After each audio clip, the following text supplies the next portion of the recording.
preocuparnos por las cosas que ingerimos, ¿cierto? Nosotros, la familia y sobre todo los niños y las niñas en esta temporada otoñal.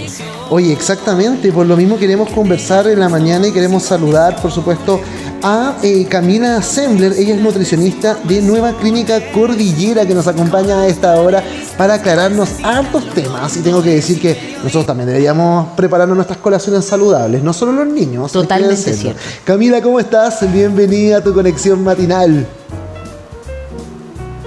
Hola, hola, buenos días. Bien, aquí. ¿Te escuchas? ¿Te escuchas Sí, bien? te escuchamos perfecto. Sí, perfecto. Bien, aquí contenta de estar con ustedes, por supuesto, y que podamos hablar de este tema que es muy interesante. Así es, Camila. ¿Hay un cambio, Camila, con respecto, por supuesto, a las colaciones que se consumen en otoño? ¿Serían más calóricas o no? Mira, en general, claro, por el tema del frío, nosotros, los humanos, tenemos a consumir alimentos que sean más calóricos, ya que los alimentos calóricos generan más calor en el cuerpo. Claro. Pero eso, sin embargo, es un error, ya que los alimentos en sí, cualquiera sea, ya sean fríos, calientes, producen aumento de temperatura en nuestro cuerpo. Así que deberíamos siempre preferir alimentos sanos, la verdad. De todas maneras, y bueno, también es un trabajo, ¿cierto?, familiar, digamos, gracias al apoyo de padres, madres. ¿Cuál es el principal error que cometemos quizá en esas instancias de elegir la mejor opción para la colación de los niños y las niñas? Mira, dentro de los errores hay varios. Principal es que los padres eligen alimentos que ya están listos para consumir, o sea que tengan una manipulación más fácil, ¿cierto? Alimentos envasados y dentro de eso, claro, no son tan saludables. Y lo otro es que los padres muchas veces no leen el etiquetado de los alimentos. Entonces ahí podemos distinguir siempre entre el mismo alimento, pero con mejores ingredientes. Entonces por ahí caemos en algunos errores de no revisar las etiquetas. Oye, qué importante, estaba respondiendo ahí una pregunta que me estaban haciendo para poder hacértela a ti también, Camila, obviamente, pero qué importante eso justamente del etiquetado, ¿cierto? Porque si bien es cierto, existe una ley que se ha instalado, por supuesto, en nuestro país, poco creo yo que hoy día se toma conciencia, de alguna forma, ¿no?, de esos alimentos que tienen que ver tan enfocados en los niños. Porque claro, como dices tú, es como lo más fácil, ¿cierto? Tomar ahí un juguito con una galletita y como que pareciera ser saludable, ¿eh? Pero no es para nada saludable. De hecho, los jugos, por lo que he aprendido, Camila, los jugos algunos no tienen sello, pero eso no significa que sean, entre comillas, más recomendables.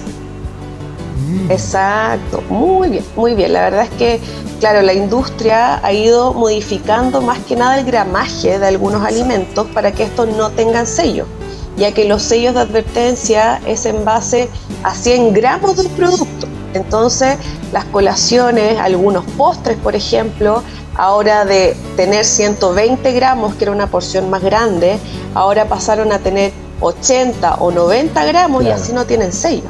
Entonces, por eso es tan importante siempre leer la etiqueta, los ingredientes de cada comida o colación, porque ahí uno específicamente aparece lo que tiene, ¿me entienden? Entonces, los sellos efectivamente son una buena guía para poder decir, este puede ser mejor que otro, pero es súper importante leer los ingredientes. Camila, te hago una consulta con respecto a las recomendaciones, ¿cierto?, de cómo poder programarse durante la semana, durante el mes, durante la época. ¿Cuáles son las principales recomendaciones que no pueden faltar en la dieta, digamos, para los niños y las niñas? Bueno, en general, como dices tú, hacer una buena planificación. Muchas veces, por falta de tiempo, llegamos, claro, el día domingo y ahí decimos, ¿qué vamos a hacer mañana? ¿Qué llevamos mañana?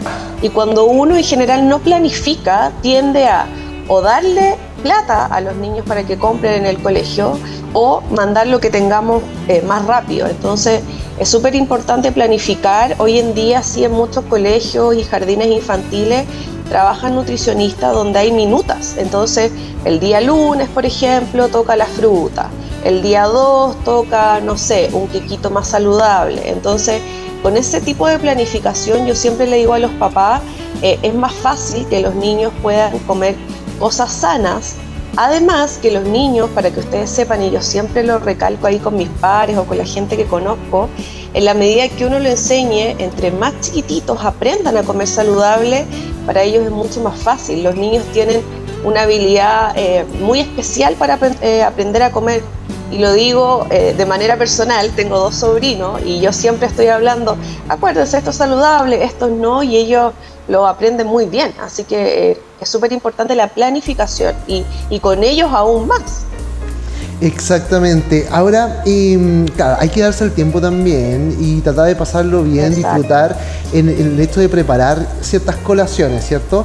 Porque a veces la gente dice, mira, es más caro quizá, es más fácil comprarlo. Yo creo que, por ejemplo, no sé, galletas de avena. Por ejemplo, yo consumo muchas galletas de avena, me encantan. Son muy Pero definitivamente es mejor hacerlas uno, porque al final, cuando tú compras la galleta ya lista, todo lo que metieron ahí para poder lograr una galleta es impresionante. Y yo creo que esa lectura se va aprendiendo, yo creo, con el tiempo. Y también hay que tomar conciencia. Por eso queremos traer estos temas justamente acá a tu conexión matinal. Camila, lo que te iba a preguntar también con respecto a los niveles de obesidad que existen en la población infantil, que realmente es preocupante. Sí, muy preocupante. Bueno, han salido hartos estudios últimamente y se ha visto que post pandemia el aumento de la obesidad en niños y lamentablemente de enfermedades es muy alta. Yo que trabajo en consulta, ya lamentablemente vemos niños de 10, 11, 12 años con resistencia a la insulina, inclusive con hipertensión. Entonces, post pandemia se ha visto este tema, ya que los niños, claro, estaban sin actividad física, más encerrados, efectivamente, como decíamos al principio, se tienden a consumir cosas más calóricas.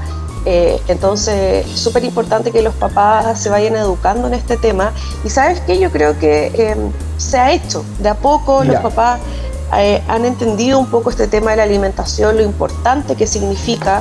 Los papás están más preocupados por lo mismo, por este mismo tema. Y en los colegios también se ve mayor preocupación. Entonces, súper importante que vamos modificando este tema. De todas maneras, también tengo esa sensación que de a poco uno ha ido despertando, ¿cierto? Y cambiando un poquito los hábitos, pero también un tema muy importante con respecto a los hábitos saludables, Camila, son las porciones correctas, exactas, definidas para mi niño, mi niña, que de cierta manera está en X etapa de su vida. ¿Cuál es la recomendación en cuanto a eso para todos los padres y madres que nos puedan estar viendo en tu conexión matinal? Mira, la recomendación principal es que se eduquen, obviamente, y esa educación parte principalmente de los profesionales. Ya nosotros como nutricionistas siempre sugerimos que los papás o cualquier tipo de persona vaya previo a cualquier situación, o sea, que no llegue cuando el niño ya tiene obesidad, ¿cierto? O cuando ya tenga alguna enfermedad. Cada colación para los niños depende efectivamente de su edad, del estado nutricional, o sea, si hay un niño que está con un poco más de déficit, ¿cierto?, nutricional, o otro que está un poquito más sobrepeso, va a tener diferentes porciones dentro de las colaciones, pero en general se recomienda una colación por recreo y colaciones que sean no elaboradas por uno mismo, más naturales, ¿cierto?, y no con alimentos procesados. Eso es lo general. Entonces hay algunos papás que, por ejemplo, los niños tienen 2 recreos y les mandan 3 o 4 colaciones. Entonces ahí ya empieza a ser un poco excesivo. Más el desayuno que comieron en la mañana. Entonces ya es bien excesivo.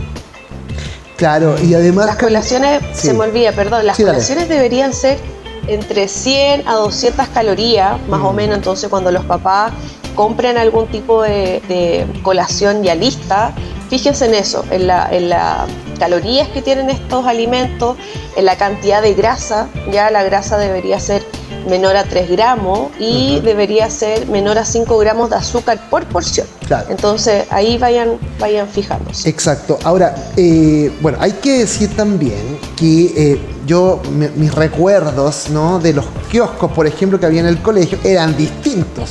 Porque en el kiosco de mi colegio, por ejemplo, vendían el completo, el jamón queso, el palta. Ave Mayo. Era todo lo que Qué es rico. la cochinada rica, por así decirlo, Camila. Ahí tú nos vas a retar, pero yo creo que tú en tu colegio también te pasaba lo mismo, Camila, ¿no? También había. Ahora, Sí, afortunadamente hay un cambio, ¿no? Pero mi pregunta tiene que ir por el lado de que, ok, en los establecimientos educacionales no tenemos ahora esos kioscos porque hay cierta regulación, pero ¿qué pasa en el exterior? ¿Cómo controlamos el exterior cuando el niño sale del colegio y finalmente afuera está toda esa tentación? ¿Qué hacemos ahí? Difícil. Difícil. La verdad es que es bien, sí, pues difícil, ya que muchas veces caemos en la tentación de los niños, como llevan tantas horas en el colegio, ¿cierto? Y caemos en la tentación. Bueno, ahí siempre yo digo que lo ideal es que por lo mismo los niños lleven su colación para que salgan del colegio no con tanta hambre y no con tanto apetito. Y explicarle a los niños que esos alimentos no son tan saludables y que, por ejemplo, van a llegar a almorzar pronto a la casa. Entonces así no los tentamos tanto. Y lo ideal es que los niños también no tengan mucho acceso a dinero para comprar tantas cosas y que nosotros le entreguemos las colaciones. Idealmente, claro, poder tener esa planificación ya, digamos, hecha para que no puedan ni siquiera tentarse, ni siquiera pensarlo, Panchito, de todas maneras. La sopaipilla con ketchup. No, pero verdaderamente, qué tiempos aquellos. Pero ¿sabes qué? También, y lo hemos conversado nosotros, Cata, que tampoco la idea es como generar una culpa, ¿cierto? Claro. Con que eso es terrible, ¿no? Porque también hay que decirlo, Camila, el fin de semana, por ejemplo, los papás salen con los niños y quizás quieren comerse una hamburguesa con algo. Tampoco es como que eso no se puede hacer nunca, ¿no? Se puede hacer en algún momento de la vida, claramente. Sí, de todas maneras. Bueno, eso lo vemos bastante, esa culpabilidad de los papás en el hecho de llegar a comer algo no tan saludable los fines de semana.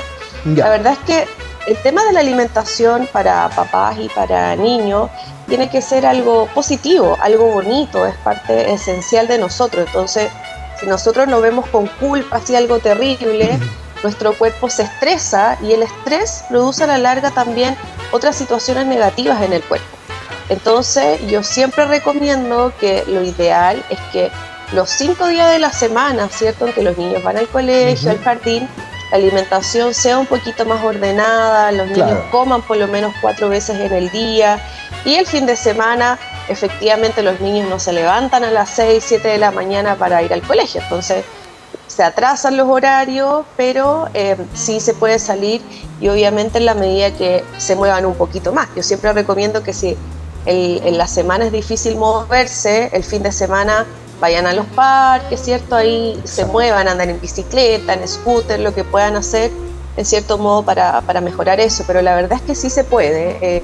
La gente le tiene también un poco temor de repente a los nutricionistas que creen que nosotros decimos que no a todo. Y la verdad es que para nosotros es imposible, más para los niños y para los papás, así que sí se puede. Camila, hablábamos de la culpa al momento de comer y también hablemos un poquito sobre la ansiedad, ¿cierto? Que es algo que ha ido en aumento tanto en todo el rango etario de la población chilena y también hay muchas personas que justamente les detona estas especies de crisis comiendo. ¿Qué se puede hacer? ¿Qué se recomienda en ese, digamos, considerando la situación que te planteo? Mira, la verdad es que la ansiedad se ve principalmente cuando la alimentación de un niño o de una persona adulta es muy irregular durante el día. Entonces, hay algunas personas o niños que, claro, en la mañana no comen muy bien, pero llegan a la casa y se comen todo lo que encuentran y lo mismo nos pasa a nosotros como adultos. Sí. Entonces, ahí uno dice, chuta, estoy con mucha ansiedad y sobre todo en la noche. Entonces, efectivamente, eso pasa cuando el cerebro no tiene una buena alimentación durante el día.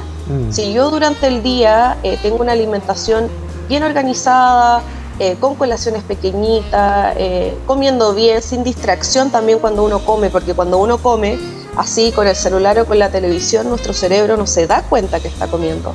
En general baja mucho la ansiedad. Si en ese caso la ansiedad no baja, además con la actividad física. Ya no olvidemos que la actividad física es parte esencial para bajar los niveles de ansiedad, ya que en nuestro cerebro produce ciertas sustancias que son muy positivas para mantenernos